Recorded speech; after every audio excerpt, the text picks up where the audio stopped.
la une de l'actualité ce 5 août 2020, en Tanzanie, Tundu Lissu a été choisi ce mardi par le principal parti d'opposition, le Chadema, pour être son candidat à la présidentielle d'octobre prochain.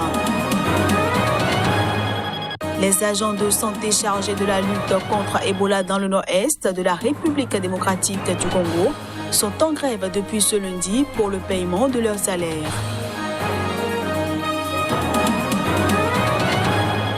Et puis le vice-président du Zimbabwe, Constantino Chiwenga, a été nommé ce mardi ministre de la Santé, un mois après le limogeage du précédent titulaire de ce portefeuille.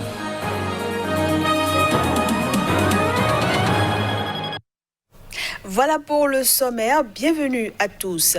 En Côte d'Ivoire, plus de 900 000 nouveaux électeurs se sont inscrits sur les listes électorales cette année, ce qui porte le nombre total d'électeurs inscrits à 7,5 millions avant l'élection présidentielle d'octobre prochain. Après le traitement des données de l'opération de révision des listes menée du 10 juin au 5 juillet, le nombre de nouveaux électeurs inscrits s'élève à 904 956, portant le total d'électeurs inscrits à 7,5 millions. C'est ce qu'a déclaré le président de la commission électorale indépendante lors d'une conférence de presse. À l'issue du contentieux, parce que le contentieux va effectivement permettre aussi de dépouiller la liste de certaines irrégularités qui ont pu nous échapper, on s'attend à plus ou moins à 7 millions pour l'ensemble, 7 490 000 ou 7 495 000. Voilà. Mais ce sont des perspectives. Ce n'est pas forcément fiable, mais ce sont des perspectives. À propos de la polémique lancée par des supporters de l'ancien président Laurent Gbagbo qui protestent contre son absence, selon eux, des listes électorales, Coulibaly Kouibière a expliqué que toute personne condamnée pour un délit ou un crime à une privation de ses droits civiques était rayée des listes lors de la révision. Est-ce que monsieur le président Gbagbo se trouve dans ce cas? Moi, je ne sais pas. Est-ce que M. Soro Guillaume se trouve dans ce cas? Moi, je ne sais pas. Est-ce que M. Blé Goudé se trouve dans ce cas? Moi, je ne sais pas. Si d'aventure, il se retrouverait dans ce cas, l'occasion est belle, à l'occasion, bien entendu, du contentieux, qu'ils viennent saisir la commission électorale indépendante pour porter cette situation qu'ils considèrent irrégulière à son attention. Et à l'occasion de cette révision, avec preuve à l'appui, nous allons vérifier si effectivement ils remplissent les conditions prescrites par la loi. Et ce faisant, nous allons faire droit à leur requête.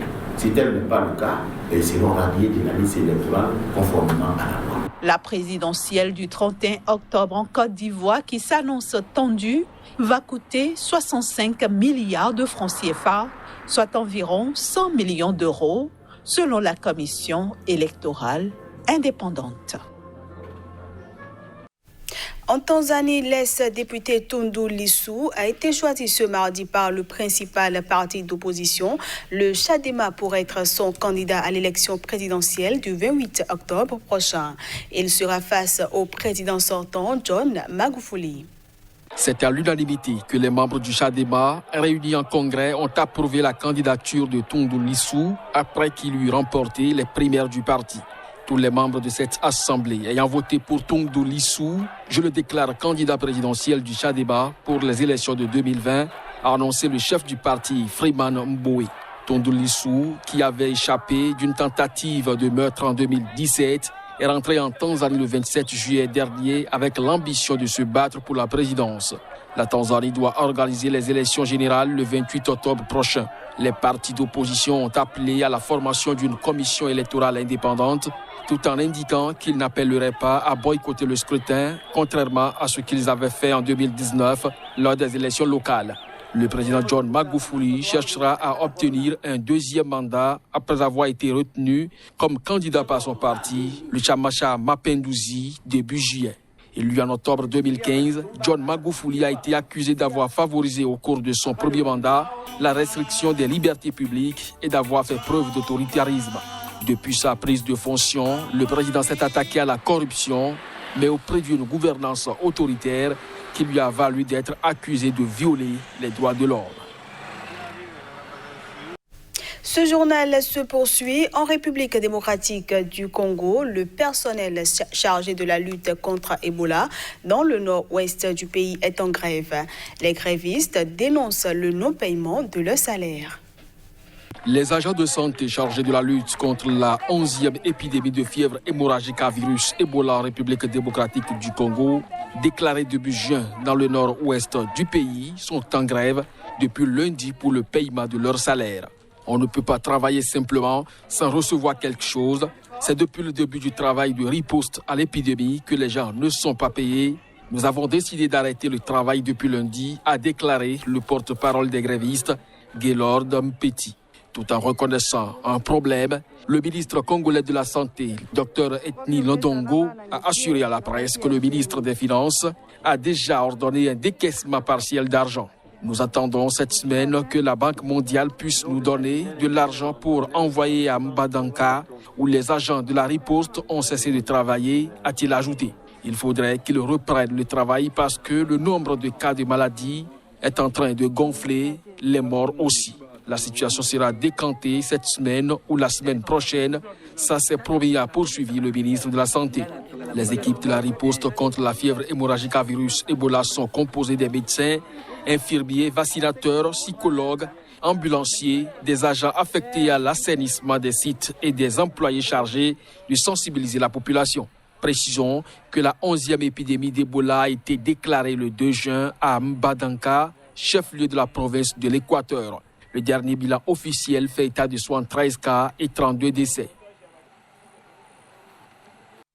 Au Zimbabwe, le vice-président Constantino Chiwanga a été nommé ce mardi ministre de la Santé. Il remplace ainsi Obadia Moyo, limogé il y a un mois. Le ministère zimbabwéen de la Santé a un nouveau patron. Il s'agit du vice-président du Zimbabwe, Constantino Chiwanga. Il a été nommé ce mardi, un mois après le limogeage du précédent titulaire de ce portefeuille, soupçonné de corruption dans un contrat de test de dépistage du nouveau coronavirus. Moyo est en effet accusé d'avoir illégalement attribué un contrat de 20 millions de dollars à une société de Dubaï pour la fourniture de tests du Covid-19 et d'équipements de protection.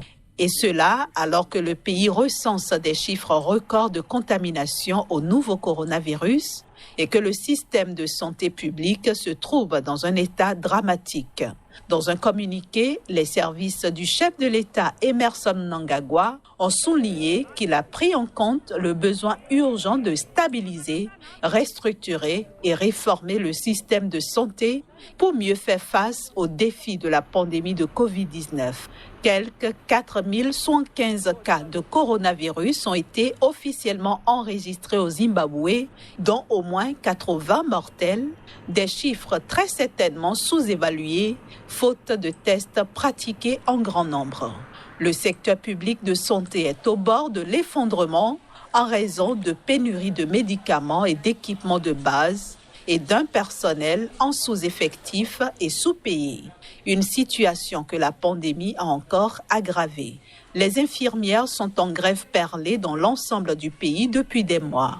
Elles revendiquent des hausses de salaire et des équipements de protection contre le nouveau coronavirus. Médecins et internes ont rejoint le mouvement. Place à la revue de presse Afrique.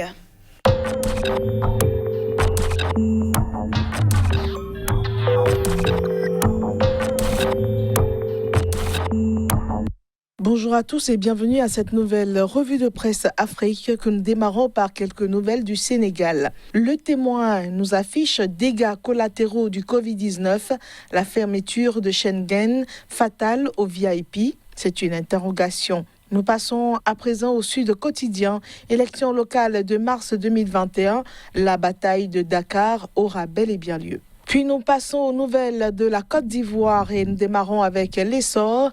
Adama Bictogo aux élus et ministres hier. Le président dit de vous dire qu'il est prêt. Pendant ce temps, l'héritage nous affiche. Affaire Bédier n'est pas éligible à la présidentielle 2020. Ouattara et le RHDP veulent jouer avec le feu. Le bélier intrépide à présent présidentielle 2020. Voici pourquoi le président Bédier va gagner au premier tour. Quant au quotidien d'Abidjan, il nous propose acte d'ingratitude du régime. Ouattara, Gbagbo t'a fait quoi au juste? Et au nouveau réveil d'informer, professeur Ouraga Obou, chef des experts rédacteurs de la Constitution, avait dit: je puis vous assurer, Ouattara respectera la Constitution. Il ne briguera pas un autre mandat. Un tour par le Cameroun pour démarrer avec Cameroun Business.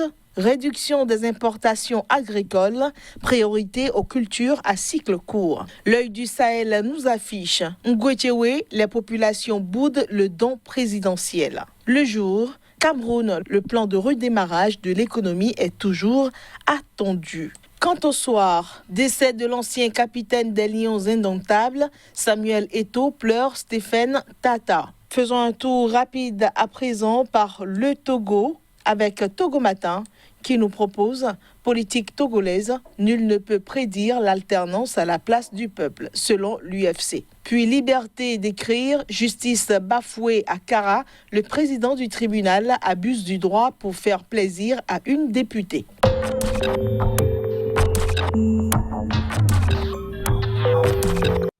Et voilà, mesdames, messieurs, ce sera tout pour cette édition que je vous remercie d'avoir suivi. À bientôt. Voici enfin le vrai visage des informations d'un continent africain qui bouge. L'Afrique, continent de l'avenir. Les grands investisseurs vous diront qu'investir en Afrique, c'est investir pour un avenir radieux.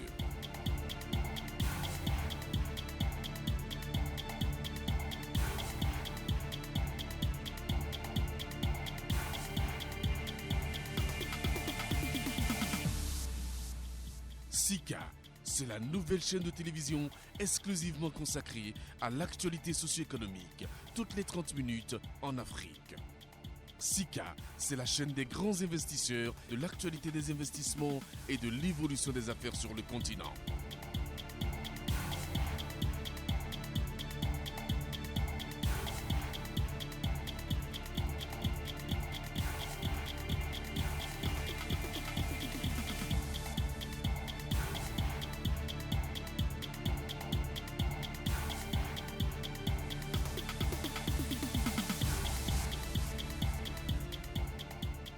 Le seul choix, la seule chaîne pour rester connecté à l'Afrique qui bouge.